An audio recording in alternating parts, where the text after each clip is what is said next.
You are listening to programming from the East-West Center in Washington, D.C.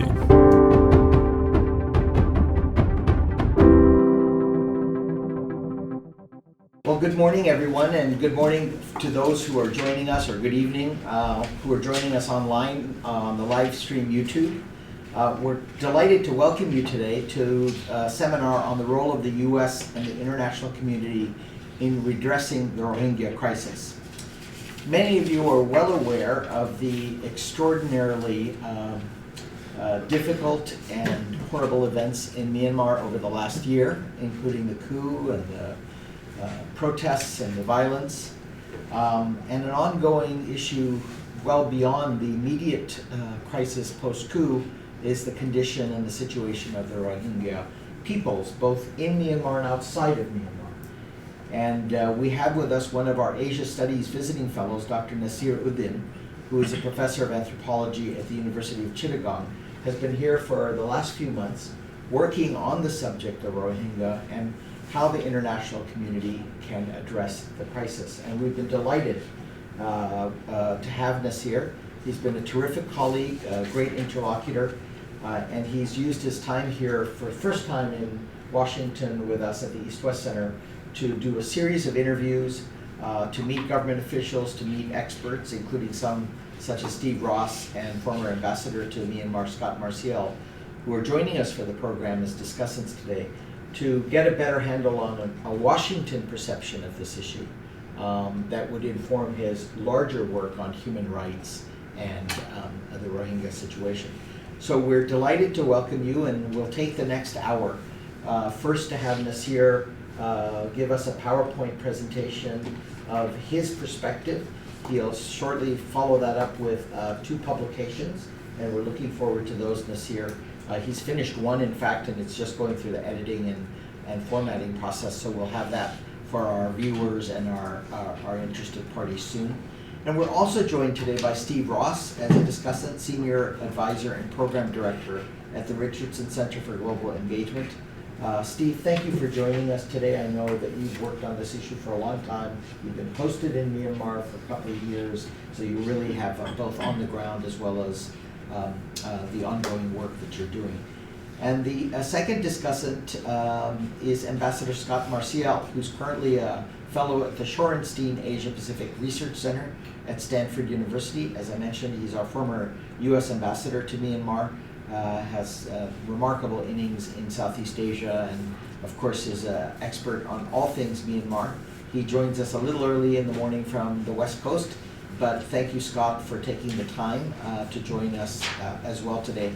And to both of you for giving some input to Nasir and his work here. That's been really important. We've so enjoyed having Nasir with us, and we're grateful for his contributions for our effort to build U.S.-Asia relations through collaborative research, study, and exchange. And Nasir has been a terrific example of that. Over to you, Nasir, for your presentation, and then we'll move to Scott and to Steve for discussion. Thank you. Thank you so much, Dr. Sato, the moderator of the session. It's a privilege for me to introduce to you. And I would like to thank Scott Marciel and Steve Ross for joining me in the session. And also, I want to thank East-West Center, Washington, D.C. staffs and fellows, particularly Kimari from day one. She supported me to get settled down and everything. And I also express my thanks to the audience who are present here and who are online streaming. And also, I want to thank, before starting my talk, those who helped me allocating their valuable time in DC. And also acknowledge the funding of East-West Center at Washington, D.C. to support my research here. And also, I want to acknowledge the Chittagong University Authority to grant sabbatical leave for 3 months to conduct this research. So at the beginning, I will just give kind of basic information about what actually we mean by Rohingya crisis, why Rohingya people are popularly labeled as a crisis.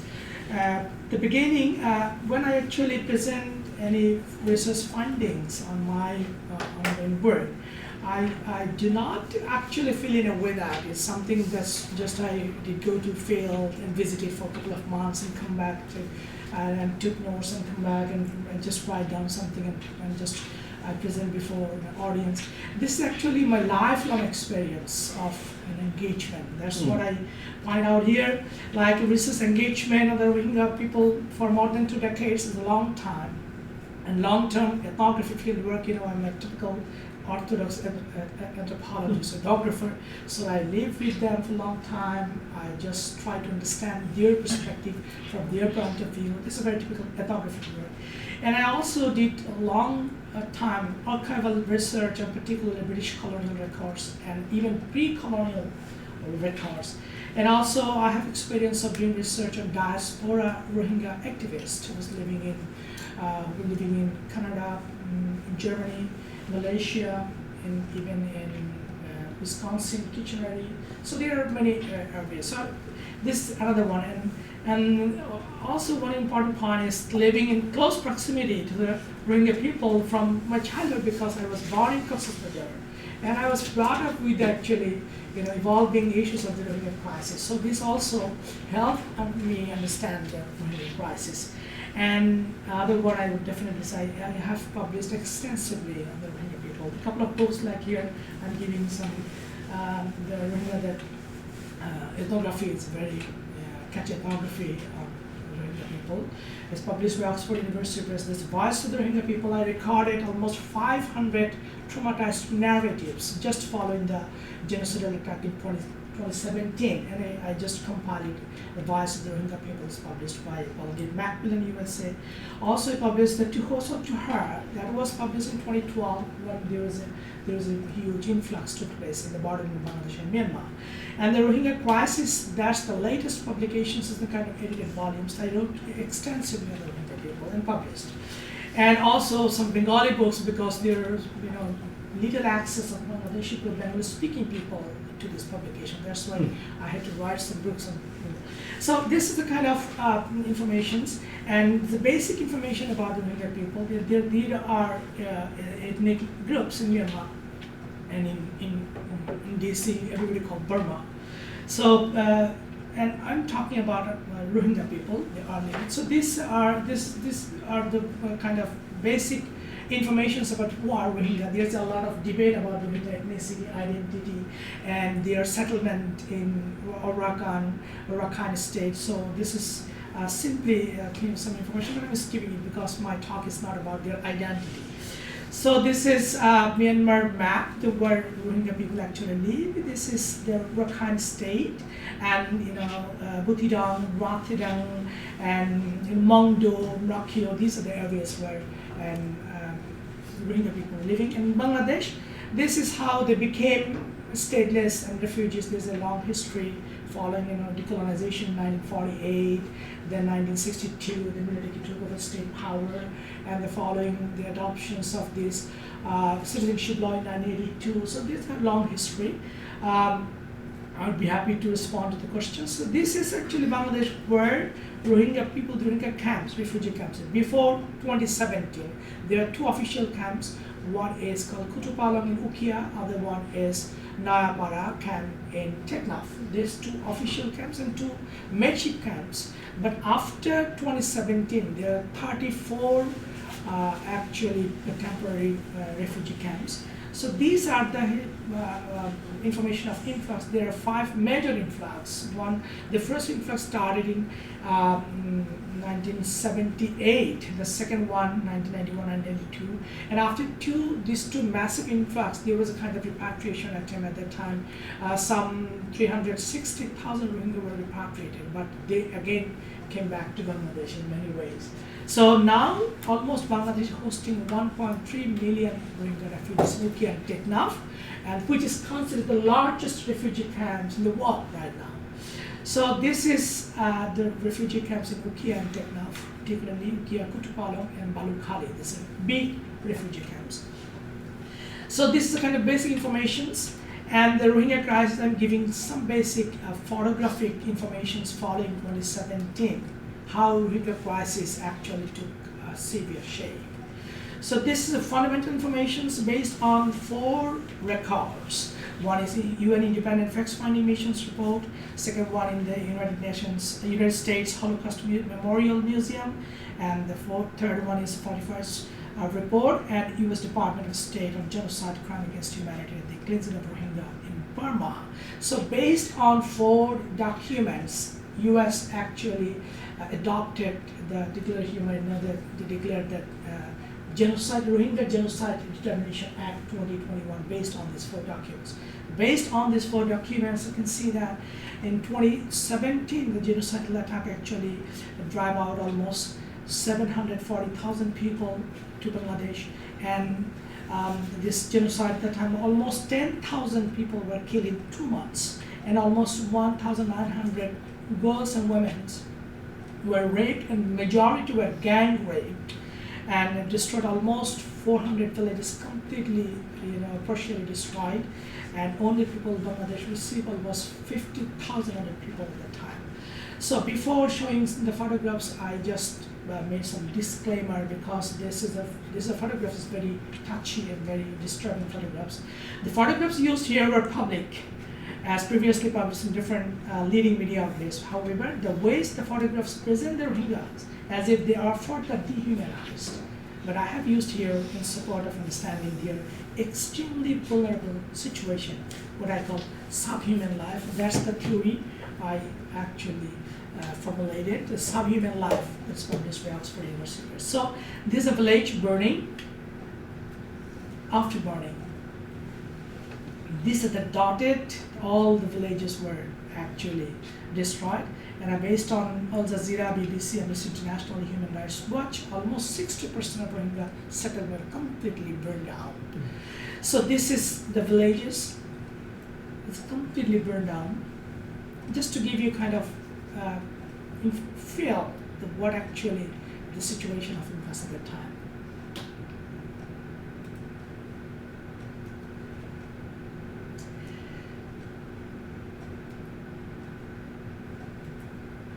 The serious humanitarian crisis at the time.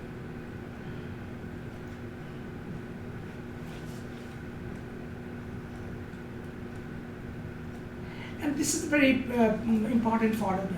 When it was published, and the whole, internationally, the huge criticism came at that time.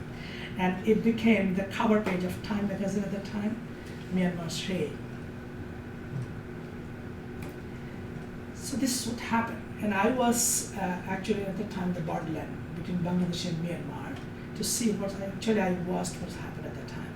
I translated the emotions, the perspective of Rohingya people. Tears are the constant companion of Rohingya life. And Rohingya people see no present, no future. This is the Rohingya refugee camps. This in UK and Teknaf, the largest refugee camps in the world.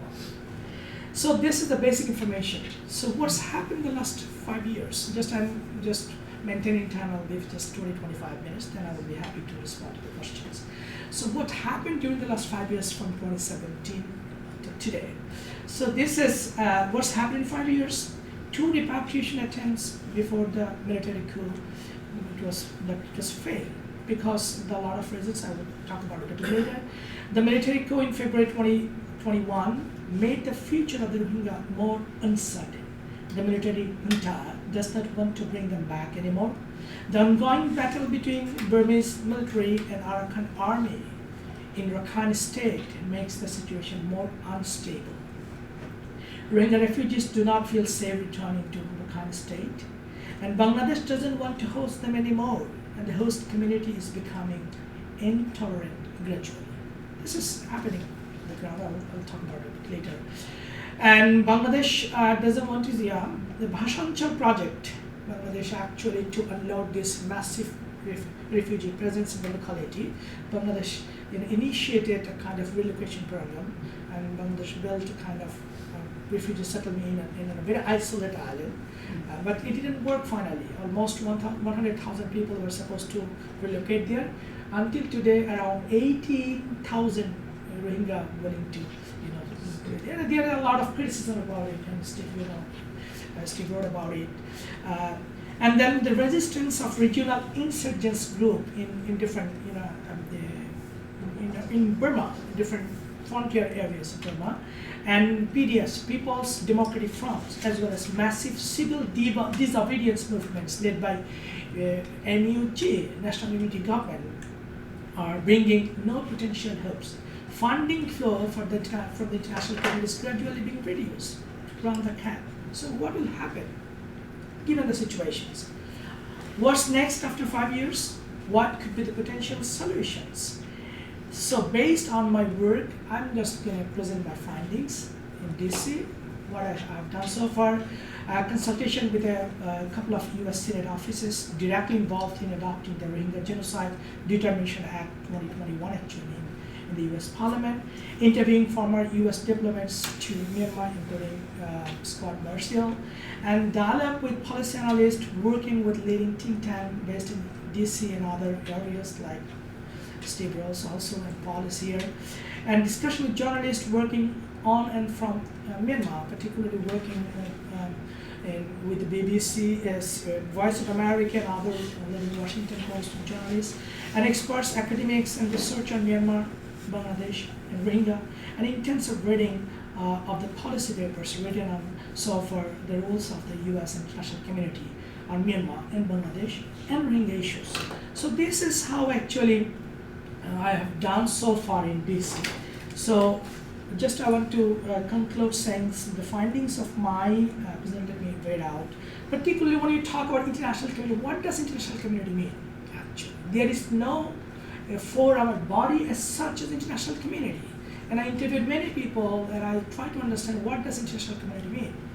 So I'm just presenting my findings of my research. Though quote-unquote international community has no formal shape as such, the developed countries, including the nations of G8, Canada, France, Germany, Italy, Japan, Russia, USA, and UK, European Union, also included France, UN bodies, Australia, Japan, China, India, and so on, which are collectively and popularly known as quote-unquote international community, supported Bangladesh to run their refugee camps. Until September 2022, the US alone provided $1.9 billion for quote-unquote vulnerable people in Burma, Bangladesh. It's not in Bangladesh, not only for Rohingya, even Burma. So this is the amount. Until August 2022, the European Union has allocated over 320 million euro for the Rohingya crisis in Bangladesh, Burma, and the region, not for the Rohingya alone. So, besides many other countries and use joint support package, but the funding flow is gradually reducing, according to UNHCR. Quote, 2020 joint response plan showed over $881 million for more than 1.4 million people, including Rohingya refugees and the host communities. But so far it receives only 90%, less than 50% of the amount of the demand. Nonetheless, supporting camp management will not bring any lasting solution to the problem. It actually rather helps sustain the problem, because supporting with a lot of material everyday necessary, and it actually it attracts some people living in Rakhine State. They are crossing the border. Because of supporting is actually sustaining the problem in one way or another. On the other hand, following the coup in 2021, in order to hold the Burmese government accountable and weaken the military junta, the international community, including European Union, Australia, United Kingdom, and US, have taken some steps like targeted economic sanctions, asset freezing, travel restrictions, and revenue cut to ease financial pipeline, which is directly connected to junta commercial enterprise, but it has no direct connections to resolving the Rohingya crisis. The UN's role seems very limited to just quote-unquote adopting resolutions about Burma's conditions of declining human rights violations, which brought about literally nothing in the context of resolving the Rohingya crisis. The UN Security Council also could do nothing meaningful due to the veto power used by China and Russia in blind favor of Burma. ASEAN as a regional forum, also played no influential role to redress the Rohingya crisis. Rather, ASEAN summits expressed their concern about civilians' casualties amidst the ongoing protests against junta government in Burma. Both China and India, two big regional actors, largely paid attention to their economic and geopolitical interests rather than potential solution to the Rohingya crisis. International Court of Justice (ICJ) started trialing Burma for genocidal accusation, and International Criminal Code ordered to investigate the act of deportation, but these are not directly connected to the durable and lasting solution to the Rohingya crisis. All in all, the international community, international legal framework, and the UN organs have done literally nothing very instrumental to redress the Rohingya crisis. Consequently, Bangladesh has to bear the burden, quote unquote, because I don't, as a refugee scholar, I don't, subscribe to the idea that refugee is the burden. But this is a burden sharing, it's a global idea. So the burden of 1.3 million refugees without any contribution to the production of the crisis. And the Rohingya people have to live their lives with an atrocious past, critical present, and uncertain future. So, based on my research, Bangladesh, Rohingya people, human rights organizations, and many others believe that international community should come forward. Everybody is talking about international community should come forward. So I was trying to actually seek the answer of two basic questions by myself. Why international community should come forward, and how they could come forward, and why should Bangladesh, carry this burden for an indefinite time? So my suggestions, based on my research in DC, I suggest actually 5 points is a kind of policy recommendations, you could say in a way. First of all, based on my research in DC, this is more policy recommendations. I feel that could be win-win situation for Bangladesh, for Rohingya, for international community. And I would expect the contribution from Steve and Scott or later.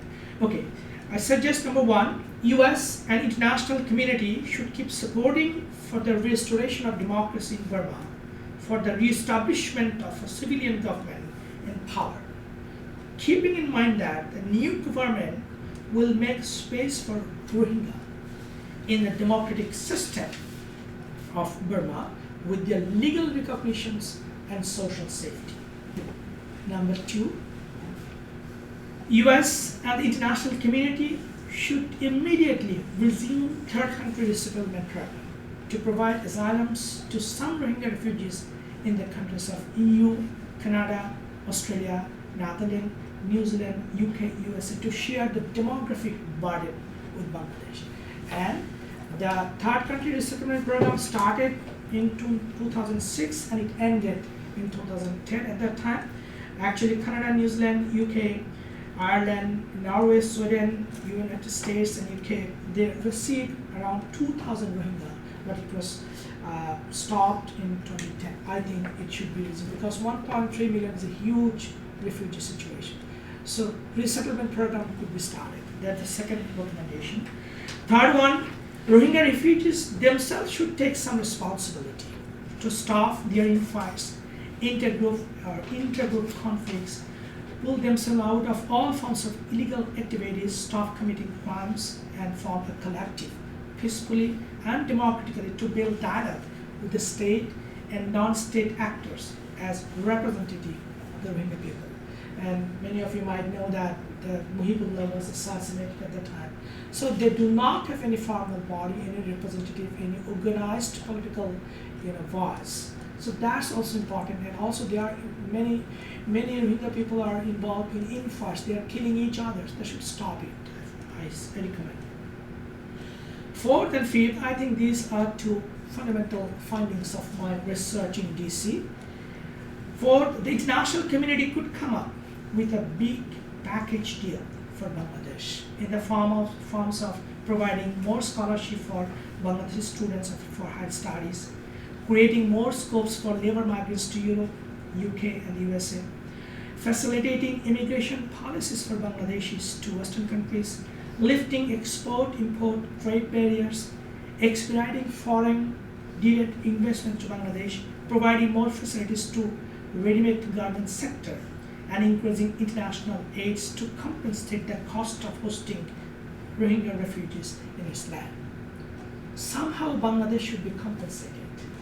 So I suggest, in return, so if Bangladesh could be supported in other way, in return, since Bangladesh cannot send the Rohingya refugees back to Burma overnight or within a short span of time, until and unless the Rohingya refugees are repatriated to Burma or resettled in third countries, both Bangladesh and the international community could reach an agreement to provide the Rohingya refugees with all sorts of facilities, including proper educations, healthcare, vocational training, life skills development, awareness and capacity building, human resource development, etc., so that the rights and entitlements as both human beings and refugees are duly respected. Thank you so much. I want to end here. I will be happy to join the discussion. Thank you. Thank you so much. Thank you so much, Nasir. That was really quite fascinating, very structured, and I found very clear in terms of the recommendations. I particularly want to flag 2 or 3 issues before we turn to Scott and Steve. I was very interested in this issue of repatriation, under what conditions it did and didn't work, and you linked it to the issue of democracy, and whether we can hope that democracy will in fact, a return to democracy in Myanmar, Burma, be useful or not to repatriation. I was also particularly interested in the Rohingya community. You said you were an ethnographer, and I was wondering if there are any surveys of the Rohingya community about their wishes, any structured surveys that provide, given what you also stated was the inter-Rohingya ethnic group conflict. And so ascertaining what exactly the Rohingya people themselves might want, even if there are differences within the intra-Rohingya group. But we have 2 fantastic discussants. So first, joining us virtually from beautiful California, Ambassador Scott Marcial. Scott, over to you, sir. Thanks, Satu. Good to see you and Steve and Professor Uddin. Thanks for your presentation, which I found very clear, as Satu said, and a very honest evaluation of how the Rohingya community has suffered and how it's been treated, as well as, frankly, the not great immediate or short-term prospects for progress. It is, even back in 2017 and 2018, it felt like one of those issues that was immensely difficult to solve, not so much intellectually, but in terms of politics and society and culture and what have you. I think it's the first thing I'd say is it's really important that now and going forward, governments and other organizations that are looking at this issue and trying to come up with solutions need to be sure that they're constantly including Rohingya in the discussions, so that this is not outsiders trying to say here's what's right for this community. I think your recommendations I would agree with. I think sadly there's no short-term prospect of conditions in Rakhine or in Myanmar as a whole being right for Rohingya to want to return with dignity and security. I do think there's no hope for that to change as long as the junta is in power. If there's a return to democracy or some form of more representative government that reflects the will of the people much more, even then it's not going to be easy. We're starting to see the beginnings of some change in attitude inside the country toward the Rohingya. But remember, and this isn't, there's a certain amount of revisionist thinking going on in Myanmar about the treatment of the Rohingya. The military certainly were the lead element and the ones that carried out this, brutal operations. But the prejudice and discrimination against the Rohingya goes much deeper. And so that has to change. We know from our own country these things don't change overnight. But I think the NUG, the National Unity Government, has taken some positive steps by, if I can use the term, quote, normalizing discussion of and with the Rohingya community. So there's a lot of that needs to happen. And I think the international community, as it works to some extent with the NUG and others, needs to keep highlighting and encouraging that sort of thing. But that said, as I said, in the short term, no prospects. Even over medium term, it's going to be difficult, but it needs to be worked on now. I do see the United States, as Secretary Blinken has announced fairly recently, that the U.S. will work to increase the number of Rohingya who can resettle in the United States. I think, sadly, that has to be part of the solution, obviously on a voluntary basis. And everyone needs to try, every government that cares about the Rohingya needs to do its part. And third, you're right, for the next few years at least, and probably longer, the international community is going to have to work with Bangladesh to do everything possible to ease the burden on Bangladesh in return for Bangladesh continuing to, if I can use the term, host the Rohingya community, but also allow stepped up access to education, health care, and the like, so that people have some kind of life beyond survival there and some hope. But all of this is extremely difficult. I'd like to see the UN take a more active role, including with regular discussions with Rohingya community. And the last point I would make, again, echoes yours, is one of the challenges even in 2017, 18, 19 is, who represents the Rohingya community? Not their fault, because they were left without votes and so on. They couldn't elect their leaders. But trying to find ways to meet with a broad swath of the Rohingya community, see if we can determine who some of the community leaders are. And also, international community needs to work with Bangladesh to try to take action against whether it's ARSA or other criminal elements carrying out killings and other things within that community. It's really awful. It's not getting enough attention. And the Rohingya community has suffered so much for so long that I think it's a matter of everyone redoubling their efforts with a lot of empathy and making sure that none of this involves dehumanizing people who've been already suffered so much. I'll stop there. I'm interested to see what Steve has to say. Thank you so much, Scott, for your remarks. And we'll turn it right over to Steve for his. Steve, thanks so much for joining us. Thank you to the East West Center for organizing this discussion, and to Nasir Uddin for inviting me to join. I agree with his overall assessment about the gaps in the international community's response to the Rohingya crisis, and I'd like to offer a few complementary remarks. I'll discuss 3 missed opportunities to address the crisis, 2 developments that have complicated it, and some broad suggestions for the path forward.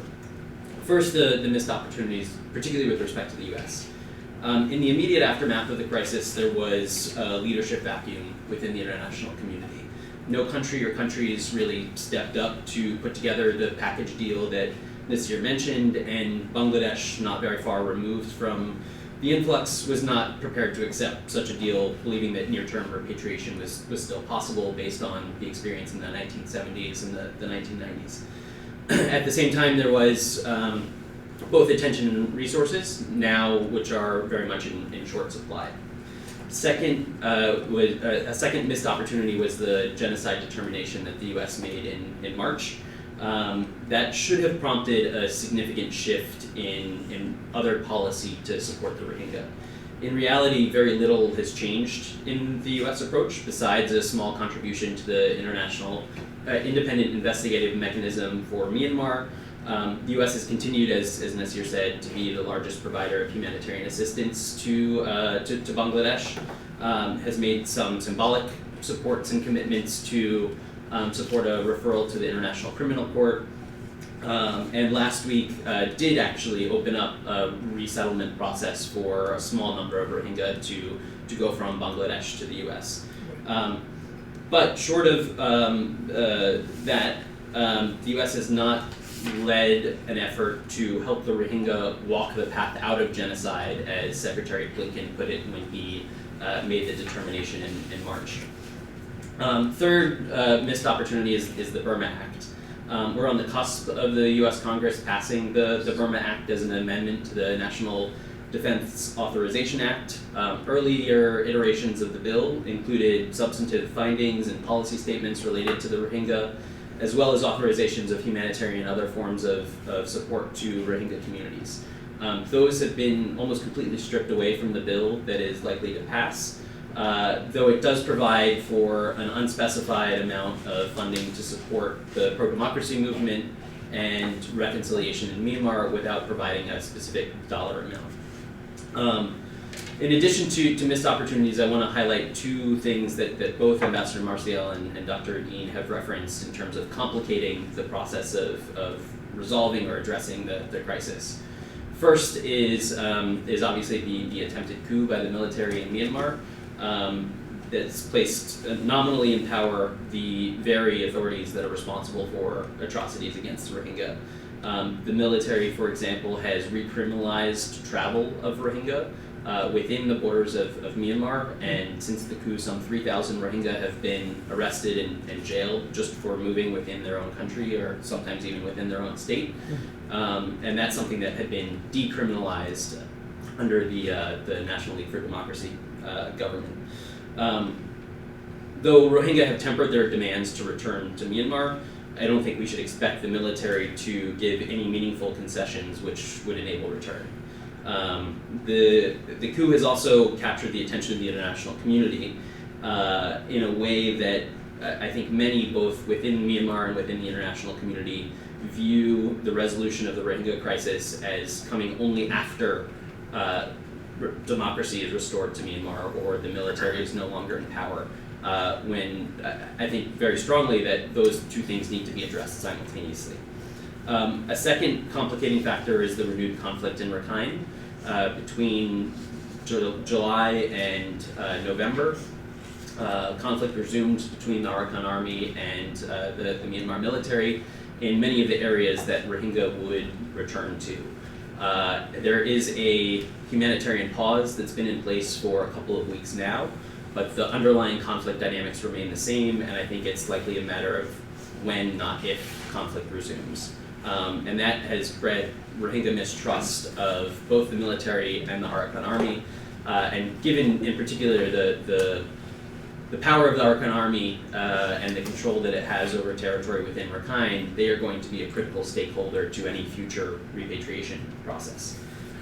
So where to go from here? I think the key, as Nasir mentioned, is a package deal for Bangladesh of some kind. The Center for Global Development did some excellent foundational work on this a couple of years ago that I think is worth revisiting. And with significant policy changes unlikely in Bangladesh ahead of next year's parliamentary elections, I think there's a window of opportunity for donors, for the international community to come together to put this package together that could then be presented to a new administration in Bangladesh. And given its role and its humanitarian assistance to Bangladesh over the past 5 years, I think the U.S. is particularly well placed to lead.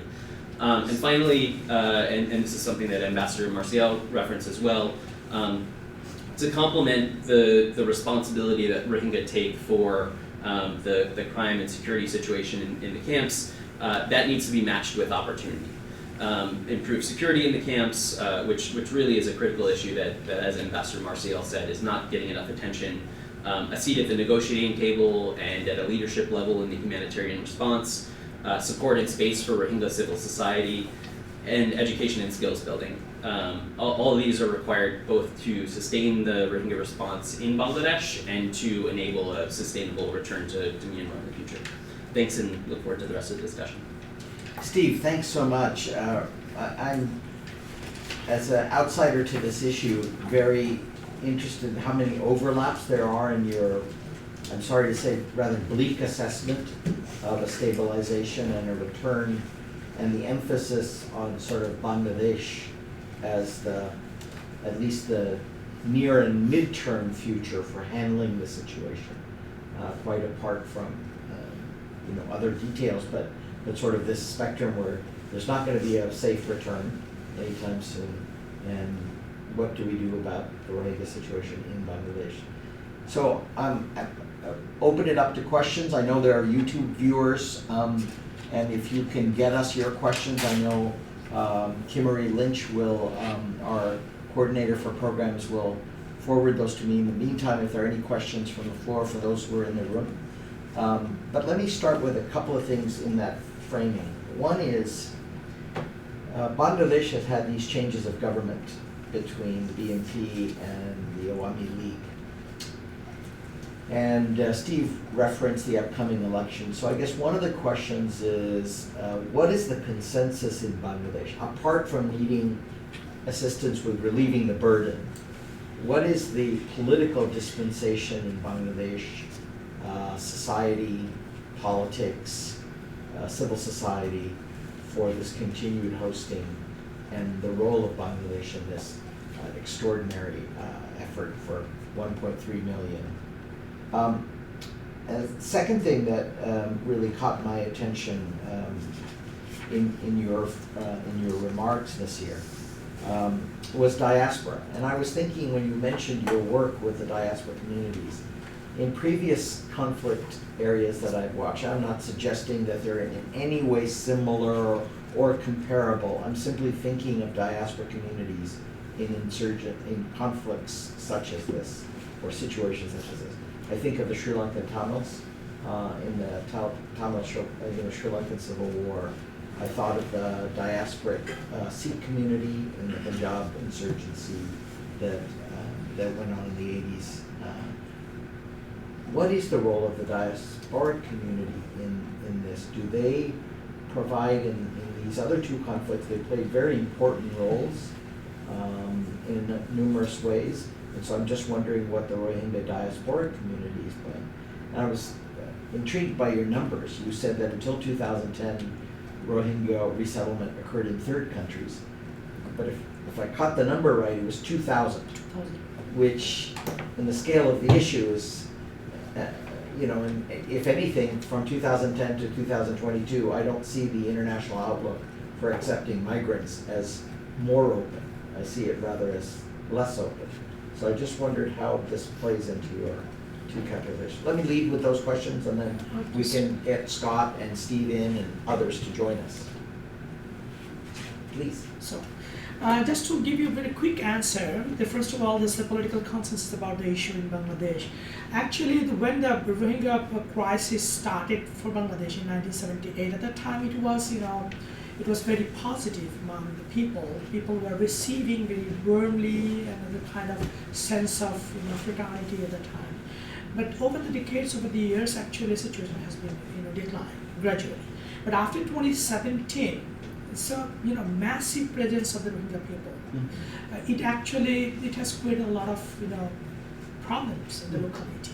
Now, for example, we can take now the Bangladeshi population is around 500,000, mm-hmm. and the Rohingya people are actually more than 1 million.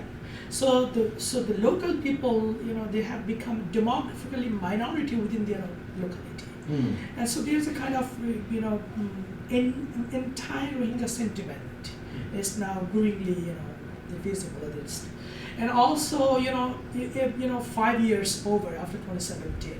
And until 2016, after 2016, Bangladesh state's position was not to get them in at the time. But 27 situation was so horrible, so terrible.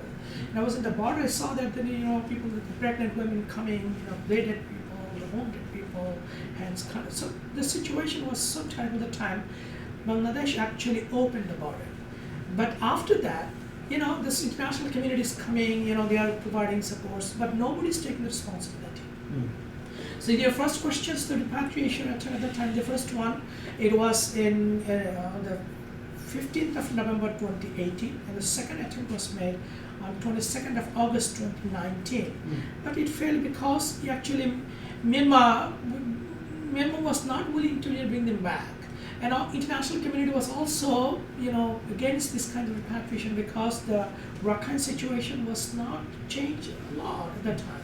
And Rohingya people did not want to go back.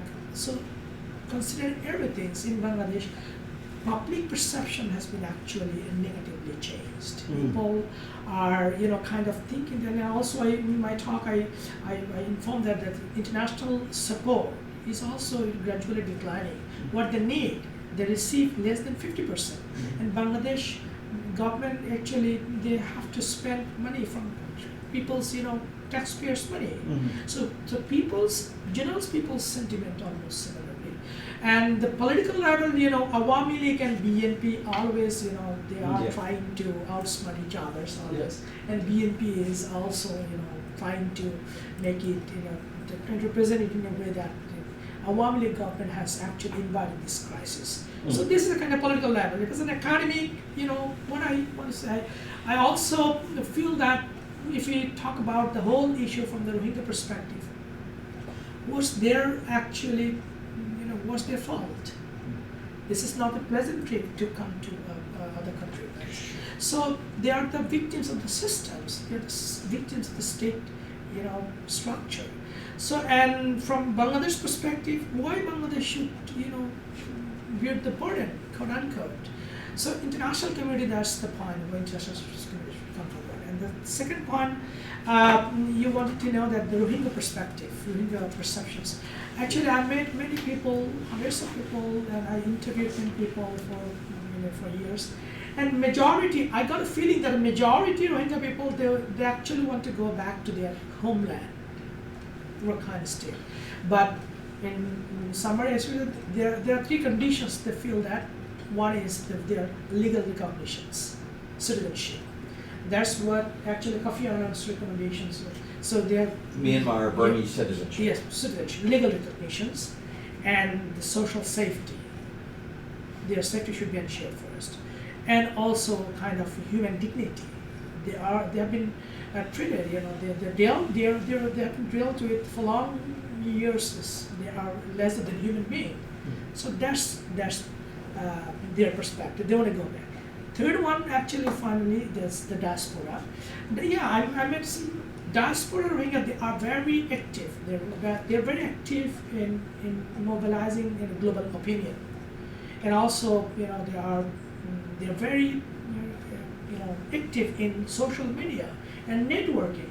And they have a different lobbyist group in different European countries, United States, UK, and they're very active and they're working for the rights of Rohingya people, and they also demand this kind of genocidal justice, and also they are demanding the restoration of democracy, legal citizenship for the Rohingya people. They're very active, and I interviewed them. They are very conscious and they are very aware of what's happening there, and they actually bring what's happening on the ground to the international community. But there's no government in exile or grouping in exile that's seen as a player. I think Scott was mentioning this, and Steve. But let me invite Scott and Steve to make any remarks on Nasir's comments also about these issues. Any thoughts about the diaspora or the repatriation? I wasn't thinking of 2017, 2019, by the way. I was thinking of Steve's reference to the 1970s and the 1990s, under which still there were military governments, but there was repatriation. Yeah. So my mind went to what conditions were different, since we're still in a military government again, but what other conditions might have been at play that allowed repatriation that don't exist today? Steve, Scott, do you want to come in on a couple of these? Anything you'd like to say, and then we'll turn to Steve. Sure, just a couple of thoughts. I think Steve may know the history, or Nasir may know the history better than I do, but I think that in the 1970s it was much more of a directed repatriation. I'm not sure that how voluntary and dignified it was. I see. So that's one point. Second, a comment on the diaspora, and this will probably be slightly unpopular, so forgive me. The diaspora is very active, and it's important that governments and others keep talking to them. But in my experience dealing with the Rohingya community that was left in Rakhine, those who hadn't fled after 2017, 2018, remember there were 500,000 to 600,000 estimated Rohingya still in Rakhine. So that community is still there, and it's really needs to be an important part of this discussion. And they continue to face the same institutionalized discrimination, plus, as Steve said, all the risks associated with the ongoing fighting between the Arakan Army and the military. But in my dealings with that community, they made it very clear that they didn't want to be represented by other Rohingya out of that community. Some of them may have been even their relatives or friends, whether those people were in Yangon or whether they were overseas. It doesn't mean those people shouldn't be part of the discussion. It just means that any discussion needs to include them, but also representatives of the people both still living in Rakhine and in the camps in Bangladesh. And then if I could, just one other thought that I should have mentioned earlier. I think also, given the importance of the Arakan Army and of the Rakhine community to whatever happens in the future, it's not too early for the international community to be having discussions with them now about a future return of the Rohingya. The Arakan Army has been, at times indicated some openness to that. We'll have to see what the reality is. I think there will be issues of concerns about the demographic balance, as they refer to it often. But I think it's time now, again, in addition to talking to the NUG and other democratic representatives in the country, of talking to the Arakan Army and other Rakhine community and political leaders, and again, trying to quote normalize those discussions sooner rather than later. Thanks. Thanks so much, Scott. Very, very useful input. Steve, let me turn to you, and then we'll let Nasir wrap up the session as we're approaching time. Please, Steve. Sure. Just on repatriation, I completely agree with Ambassador Marcial on the importance of engaging the Arakan Army and discussing not only with them bilaterally between the international community and members of the Arakan Army and other Rakhine groups, but establishing linkages and trying to build trust between Rakhine and Rohingya communities. I think there was a lot of positive movement that happened in that direction between 2020 and the resumption of conflict in the middle of this year, and there's a risk of that eroding and making repatriation more difficult. In terms of just a little more context to the repatriation efforts in the 1970s, it's my understanding that I think 10,000 Rohingya starved to death in the camps, and so it was a very coercive process. In the camps in Bangladesh. In the camps in Bangladesh. I think part of the difference now that is so critical is the international attention to the issue, and the presence on the ground that has shown a light on it in a way that I think Bangladesh recognizes and would not want to have a coercive repatriation as might have happened in the past. And just two other quick points. One on the diaspora, to complement what Ambassador Marcial said. Given that there has been no third country resettlement from Bangladesh, or very, very small scale resettlement since 2010, the diaspora community doesn't represent the lived experiences of people who have gone through the most recent atrocities in Rakhine and crossing into Bangladesh. And so their perspectives are different, and the diaspora, as both Dr. Uddin and Ambassador Marcial said, have a critical role to play in keeping international attention on the issue and raising this issue through the platforms that they have. But it needs to be complemented by those voices from the ground.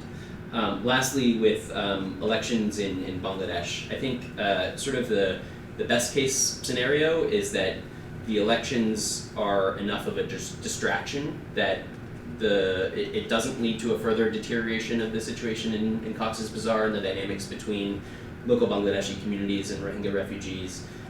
What I worry about is the BNP using it as an electoral issue to try and outflank the Awami League, and the Rohingya being scapegoated for a whole host of ills and anti-Rohingya and xenophobic rhetoric sort of getting amplified as a result, and again, Rohingya being caught in the middle and dehumanized by both sides. So I'll stop there. Steve, thank you very much. Was there a question? Oh, I didn't see. I'm so sorry. Yeah, please, Lance Jackson, you have a question. Sure. Please be loud so people on the YouTube stream can hear you also. You can stand up if you wish, Lance. Sure. I'd like to thank the panel for just addressing the Arakan state and their stake in this, because that was one of my first initial questions. But I do have one more question, and then one more just, of course, if you have any thoughts on it. I am very interested in seeing, I think I heard about these camp committees that exist within these camps, and I would like to know about the Rohingyas, like the extent to which the Rohingya get some ability to self-govern inside these camps. Are they involved in these structures? And what does that look like, especially if we're talking about giving this money to community building, skills building, like how much self-determination do they have within these camps? And secondly, we also were discussing about how we can work with the new governments to ensure that there is, like, if we can get back to democracy. But, I think we've already discussed it. There is that worry that right now, I believe there was a survey that says, Myanmar, which is 90% Buddhist, there is this kind of Islamophobia, this Islamic fear, and a lot of that gets projected onto the Rohingya situation. So just like, what are some concrete ways that the Western governments can work with the Nasir government, the government in exile, so that we can have a foundation for better talks on these issues going forward? Thank you, Lance. Thanks very much. For online viewers, just two questions to make sure you heard. One was relating to the committees within the camps that would process and handle aid, and how that would be structured, and the other issue of the discrimination against Rohingya on the basis of their faith in a majority Buddhist country. And certainly my trips, Scott, as you know, in my trips to Myanmar, I was stunned by the level of attitudes towards Rohingya, which of course I was not at all familiar with. So constantly, I had always thought it was a military issue, and only confined to the military. It was only when I traveled throughout Myanmar that I realized this was a public issue and a societal issue of a kind of systematized discrimination and prejudice that was something I have not been aware of. Nasir, over to you on questions. I want to say something, just Jack. If you want to respond. Okay. You want to respond to Lance's question? Okay, I mean, I could respond to the first questions. That is a civil government. Yeah, there's a system within the camp. It's called MAJI. MAJI is a unit chief. Actually, RRC is an administrative support Bangladesh government is providing there, and with its joint response plans with all the international organizations together. So actually, Rohingya camp, they have their own structural system. I don't think I should refer it like cell government, but they have their administrative system. MAJI is a unit chief, and if any policy, any issues, anything, you need to just circulate and distribute, or to reach out to the every you could go through this channel. So they have their own system, and actually the RRC, the Bangladesh Government Administrative, the Coordination Committee, they actually use this channel to reach out everyone. But I don't think that's the kind of civil government that they can take their own decision. There's not something like that. And the second point, I mean, the entire Rohingya, anti-Muslim hatred in Burma is popularly known. I think Ambassador Scott Marcel could respond to the question better, because he spent time. Scott, you want to say something about the attitudes within Myanmar about the Rohingya people that Nasir referenced? Yeah, I think decades of military propaganda dehumanizing the Rohingya and portraying them. I mean, there's a lot of broader issues or bigger issues in Myanmar about national identity and which ethnic groups quote belong and which don't. And so it's linked to that broader issue, but certainly a lot of propaganda against the Rohingya for years as illegal immigrants, but also as a quote threat to the country, particularly to its Buddhist sort of soul, if you will. And a lot of smart, educated, otherwise progressive people bought into that. And so I think there's a lot of work that needs to be done to change those attitudes, and I think it has to be done by Myanmar people. I don't think foreigners are going to change that attitude.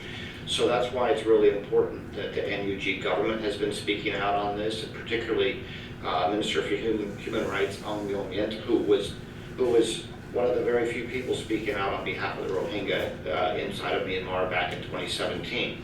He's been very outspoken on this. So I think it needs to come from community and national leaders, not the junta, but real national leaders in the country to begin the process of gradually changing attitudes. Steve, anything to add here? Just a couple of very quick complementary points on the Islamophobia. I think one thing that Rohingya, I have heard that they are looking for is for some within the parallel government or the opposition government to acknowledge their role in Islamophobia and anti-Rohingya sentiment. You mean NUG? The NUG. Okay. There have been some that have, like the Minister for Human Rights, but there are others that have used the coup to put all of the blame on the military. And I think that Rohingya would very much like to see more of a responsibility taking by those in the opposition government that's genuine. And then just on self-governance within the camps, as Dr. Uddin said, the Majis are appointed by the camp structures that are Bangladesh government. There was a small attempt to do some elections within the camps at a very small scale a couple of years ago. That has not been scaled up. And you know, in terms of structure, and this goes to the security situation, the Arakan Rohingya Salvation Army, the Rohingya armed group, is referred to by many as the night government because of the control that they exercise after hours and at night. And a very, very serious security issue that remains unaddressed. And some of the insecurity has been ARSA targeting Majis, these appointed community leaders, in the past several months. So I think at least a dozen have been killed, allegedly by ARSA, just since the end of the summer. Steve, on what grounds? I mean, we're talking about fellow Rohingya within a camp in a terrible situation. But what's the? I think part of the rationale is that ARSA was much quieter after Mohibullah, the community leader that Dr. Uddin mentioned, was killed in September of last year.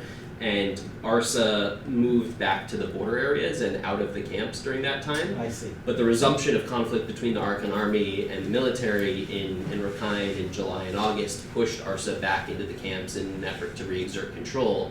The reason that they are apparently targeting these Majis is that they have either spoken out against ARSA, they've identified members of ARSA as committing other crimes or being involved in criminal activity. So it's a form of retribution and to exert control. Control. Dominance and control of the camp. Well, that's a sort of bleak note to end on a difficult subject, but a very, very important subject, not only to international affairs, U.S. policy, regional relations, and of course the people themselves, most importantly, fundamentally. So I want to just express my gratitude, first of all, for Nasir for being here as an East-West Center Asia Studies visiting fellow. This is a really important flagship program that our colleague Ms. Kimmery Lynch runs for us, and we have a number of Asia Studies visiting fellows. We also have a Next Generation Filipino Security Fellows program that Lance Jackson is coordinating here, and we had a program yesterday with Rene Acosta on the Visiting Forces Agreement.